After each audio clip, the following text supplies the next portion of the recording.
For centuries, people have searched for self-mastery. They have chased discipline, clarity, emotional control, and inner peace. Philosophies like Stoicism promise strength through restraint. Modern science promises health through optimization. But there is one ancient practice that combines spiritual authority, psychological dominance, and biological transformation of practice that Stoicism talks around, but never fully reaches. That practice is fasting in Ramadan. This is not starvation.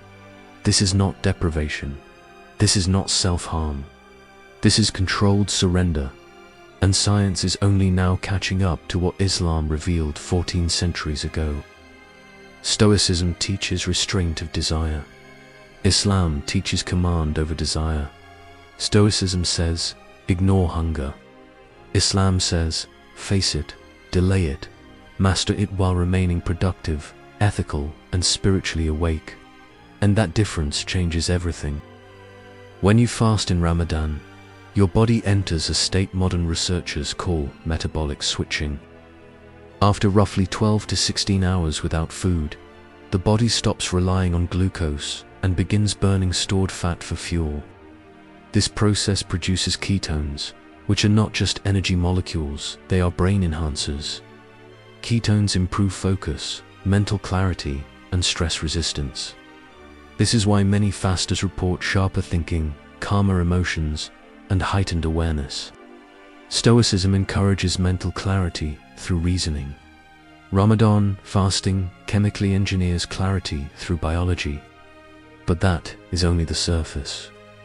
As fasting continues, the body activates autophagy, Nobel Prize-winning discovery.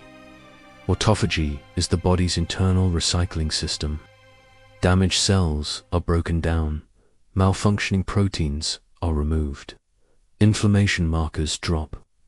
In simple terms, your body begins cleaning itself from the inside.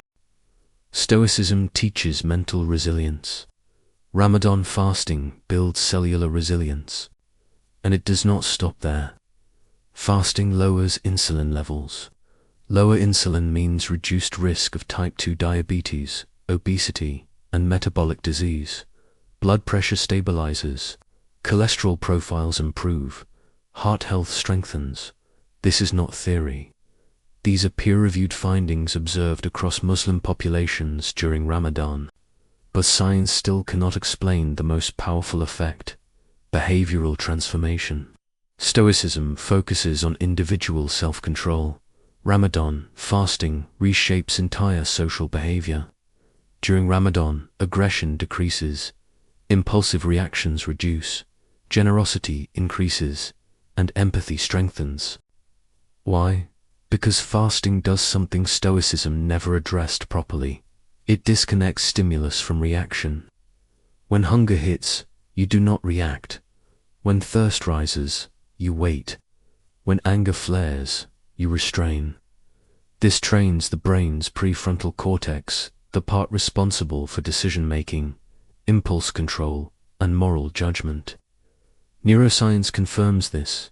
Repeated restraint strengthens neural pathways linked to. In other words, Ramadan fasting rewires the brain for discipline. Stoicism talks about discipline. Ramadan installs it. And then comes the element Stoicism cannot replicate at all: time-bound obedience. Stoics choose restraint when convenient. Ramadan fasting demands restraint even when inconvenient. You do not eat when hungry. You do not drink when dehydrated.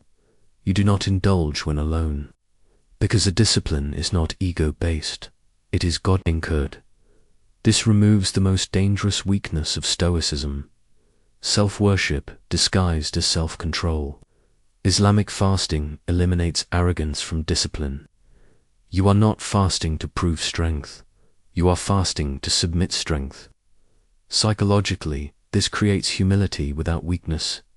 Trait modern psychology associates with emotional intelligence and leadership stability. And there is more.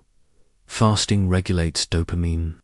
Modern humans are dopamine addicts: food, screens, validation, pleasure on demand. Ramadan fasting cuts dopamine overload. This resets reward circuits. After Ramadan, food tastes better, patience lasts longer, and small joys feel meaningful again. Stoicism tries to numb desire. Ramadan recalibrates desire.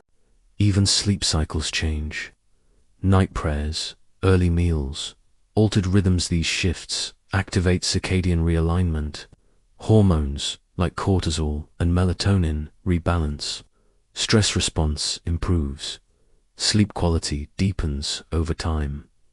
This is not accidental. Islam does not isolate the body from the soul, it synchronizes them.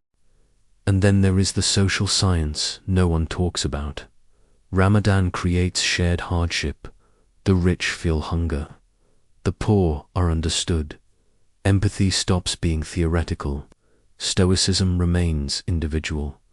Ramadan becomes collective discipline. Entire societies slow down. Crime rates often drop. Charity spikes. Family bonds tighten. This is psychological engineering on a civilizational scale. And finally, the point science struggles to measure: meaning. Stoicism offers coping. Ramadan offers purpose. People endure hardship better when it is meaningful. This is confirmed by modern trauma psychology. Ramadan fasting frames discomfort as worship, restraint as reward, patience as elevation. This transforms suffering into strength, not avoidance, not denial, transformation. And this is why fasting in Ramadan does something Stoicism never fully achieved. It does not just build resilience. It reorders the human hierarchy: desire below discipline, discipline below ethics, ethics below God. Science now confirms the health. Psychology confirms the discipline. Sociology confirms the cohesion. Islam already knew, 14 centuries ago, Ramadan fasting is not about hunger. It is about command. And those who experience it deeply do not just survive discomfort, they master themselves. Thanks for watching. If this perspective was valuable to you, please consider liking and subscribing for more content that connects modern science with timeless wisdom.